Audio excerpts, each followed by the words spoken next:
Hello friends, for the standard 7th, today we are going to learn new topic number 7, motion, force and work. आज आपण गती, बल व कार्य हा नवीन टॉपिक पाहणार आहोत. In previous year we learned what is meant by motion. What is meant by motion? Continuous displacement of an object is called motion. गेल्या वर्षी आपण ही व्याख्या पाहिलेली आहे. Continuous displacement of an object is called motion. What causes a change in motion? Displacement causes change in motion. We have seen that change occur in motion or shape of the body when force acts on it. जेव्हा आपण गतीमध्ये बदल केव्हा जाणवतो, एखाद्या वस्तूवर जेव्हा बल कार्य करते तेव्हा त्याच्या गतीमध्ये किंवा आकारामध्ये आपल्याला बदल जाणवतो. आता आपण बलाने केलेले कार्य कसे असते ते जाणून घेऊया. Distance and displacement. Distance and displacement. For this we have going to see this picture, distance and displacement. Ranjit's house is a place at A. Ranjit's house is placed at A and school is at the place D. Ranjit is going to from A to D, but he is traveling A, B, B, C and D. What is change there? If we do not take direction into account, we find out Ranjit traversed the distance equal to A plus B, B C plus CD. AB plus BC plus CD. However, undoing this displacement was equal to AD. म्हणजे Ranjit AB, BC and CD या मार्गाने गेला तरीसुद्धा ते अंतर 1000 मीटरच भरतं आहे आणि A ते D डायरेक्ट गेला तरीसुद्धा ते अंतर 1000च भरतं आहे. मग हे कसं? आता डिस्टन्स म्हणजे काय आपण बघूया. What is mean by distance? A length of the route.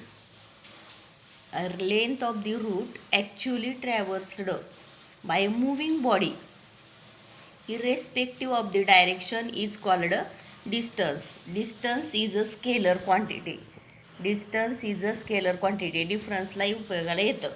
पहिला डिफरन्स डेफिनेशन आणि दुसरा डिफरन्स युनिट, त्याची क्वांटिटी सांगायची की तो कोणत्या क्वांटिटीतला आहे. Distance is a scalar quantity. एखाद्या गतिमान वस्तूने दिशेचा विचार न करता प्रत्यक्ष पूर्ण केलेल्या मार्गाची लांबी म्हणजेच अंतर होय. A length of the route actually traversed by moving object irrespective the direction is called distance. Distance is a scalar quantity. Next, displacement.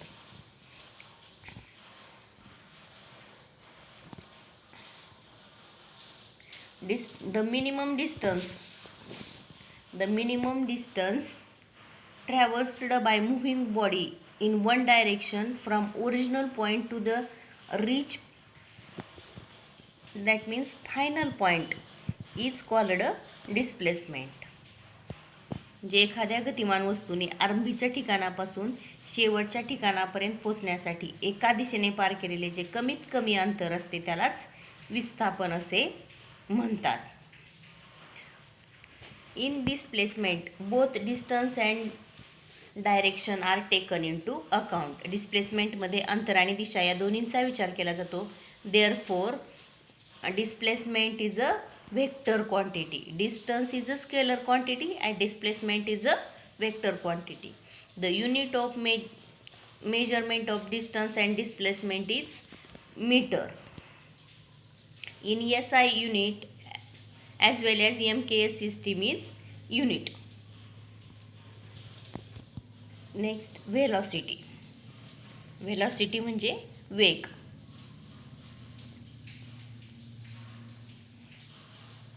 Velocity is the distance traversed by a body in a specific direction in unit time.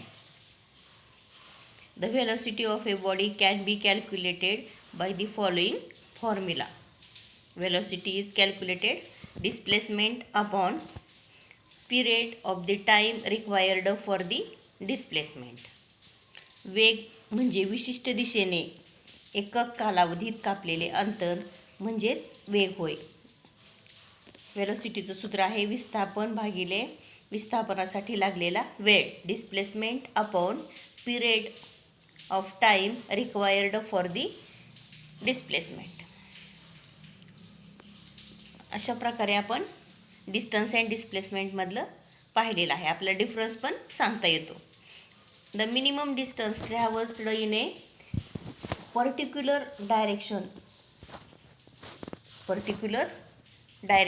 along a straight line is called displacement. Minimum distance traversed in a particular direction along a straight line is called displacement. एका ठराविक विशिष्ट दिशेने सरळ रेषेत कापलेले कमीत कमी अंतर म्हणजेच विस्थापन होय. Speed and velocity. What is meant by speed? आपण गेल्या वर्षी पाहिलेलं होतं definition. The distance traversed by an object in unit time is called speed. The distance traversed by of an object in unit time is called speed. What is the formula of the speed? Distance traversed upon time required for the traversing the distance. When we say that the speed of a car is 40 km per hour, there is no need of specific direction, but to predict whenever a storm will reach a particular place or not, mention of its direction is essential. म्हणजे जेव्हा एखाद्या गाडीची चाल 40 kilometre आहे असं आपण सांगतो तेव्हा तिथं दिशा सांगण्याची आवश्यकता नसते, परंतु वादळ एखाद्या निश्चित ठिकाणी येणार आहे की नाही हे कल्पना देण्यासाठी मात्र दिशेची आवश्यकता असते. Here we learned about speed, velocity, distance and displacement. Here we are going to learn about formula and of the speed and velocity and unit of the speed and velocity. Speed formula: distance upon time. Velocity: distance displacement upon total time. डिस्टन्सचं unit आहे metre, टाईमचं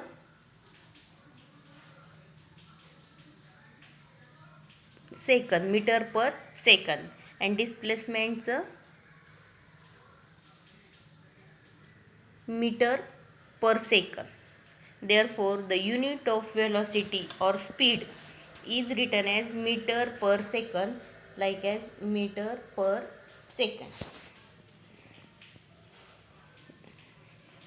Let us now use above the formula and find Ranjit's velocity and speed when he goes to the school. The actual distance traversed by Ranjit from home to school is AB plus BC plus CD. ABचं अंतर दिलेलं आहे 500 metre plus 700 metre अधिक 300 metre बरोबर 1500 metre. Total time from home to school is 8 minutes. plus 11 minutes plus 6 minutes equal to 25 minutes. Ranji's displacement from home to school is equal to AD equal to 1000 metre.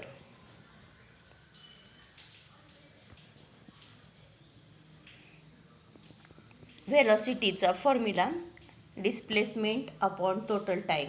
Displacement किती झालेलं आहे मग आपलं 1000 भागिले 25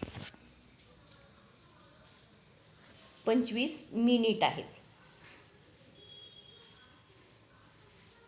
तिचे सेकंदमध्ये conversion करून घेतलेलं आहे. 40 मीटर भागिले 60 सेकंद बरोबर 0.066 metre per second. Ranjit speed while going to school. आता इथं कसं सोडवलेलं होतं 1000 भागिले 25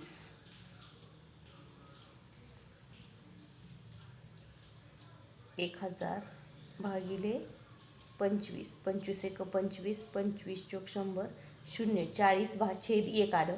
40/1 म्हणजेच 1 मिनिट म्हणजे 60 सेकंद म्हणून 40 मीटर भागिले 60 सेकंद आणि परत 60नी 40ला भागलेलं होतं. Speed distance travelled upon total time. 1000 metre भागिले 25 म्हणजे 25 सख 150 0 60 मीटर भागिले 60 सेकंद म्हणजे 60 एक 60 म्हणजे 1 metre per second.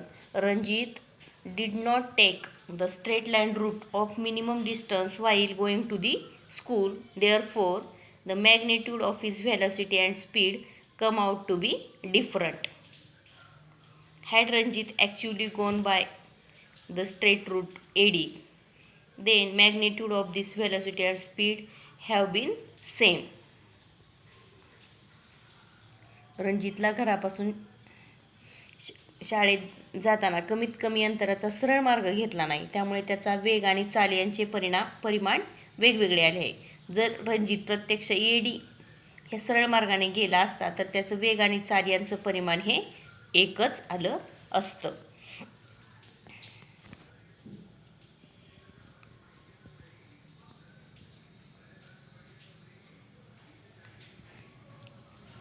Average velocity and instantaneous. सरासरी वेग व तात्कालीन वेग. ॲव्हरेज म्हणजे सरासरी आणि इन्स्टंटेनियस म्हणजे तात्कालीन वेग. The velocity of an object can change even while it is moving along a straight line.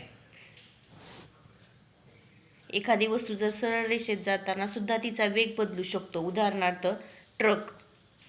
while suppose a truck is covering a distance of 40 kilometer A to D in a straight line, that is its displacement will be 40 kilometers. जर समजा एखादी truck ए बिंदूपासून D बिंदूपर्यंत जाताना 40 kilometre गेली असेल, पण ही झाली त्याची प्रत्यक्षात डिस्प्लेसमेंट. हे जर तिचं विस्थापन झालं, पण ते विस्थापन होताना मध्येच ए ते बी किती 10 किलोमीटर अंतर दिलेलं आहे, बी ते सी 10 किलोमीटर आणि सी ते डी 20 किलोमीटर अंतर दिलेलं आहे आणि प्रत्येक वेळेस त्याचं स्पीड आणि व्हेलॉसिटी वेगवेगळी दाखवलेली आहे.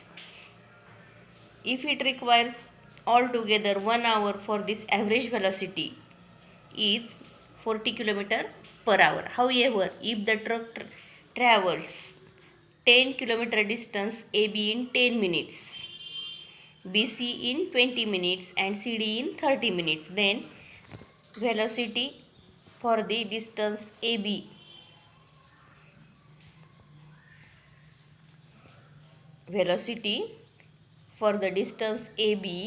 in kilometer per hour, 10 kilometer upon 10 minutes, 10 kilometer equal to 16 kilometers upon 16 minutes. Now deduce the velocity for the distance BC and CD. We see that velocity of truck is different in different segments of the road AB, BC and CD. म्हणजे A B अंतराचा प्रति तासास वेग 10 kilometre भागिले 10 मिनिटे बरोबर 60 kilometre 60 मिनिटे म्हणजे 60 kilometre प्रति तास. आता ए बी आणि बी सी अंतरासाठी जर वेग काढला तर ए बी बी सी आणि सी डी या भागासाठी ट्रकचा वेग वेगवेगळा आहे, परंतु रस्त्यासाठी सरासरी वेग हा 40 किलोमीटर इतकाच आहे. The velocity at a particular moment of time is called instantaneous. एखाद्या विशिष्ट क्षणी आलेल्या वेगालाच तात्कालिक वेग म्हणलेला आहे. The instantaneous velocity can be different at different times. आणि तात्कालिक वेग हा वेगवेगळ्या ठिकाणी वेगवेगळा असू शकतो. अशा प्रकारे आपण distance, displacement, speed, velocity and unit of the speed and velocity पाहिलेला आहे. आजच्या लेक्चरमध्ये इथंपर्यंतच घेत आहोत आपण. पुढच्या लेक्चरमध्ये आपण पुढील माहिती पाहणार आहोत. Acceleration, average force, Newton's first law of the motion ह्याविषयी माहिती पाहणार आहोत. तोपर्यंत शिकवलेला भाग आहे तो पुन्हा पुन्हा वाचून समजून घ्या. धन्यवाद.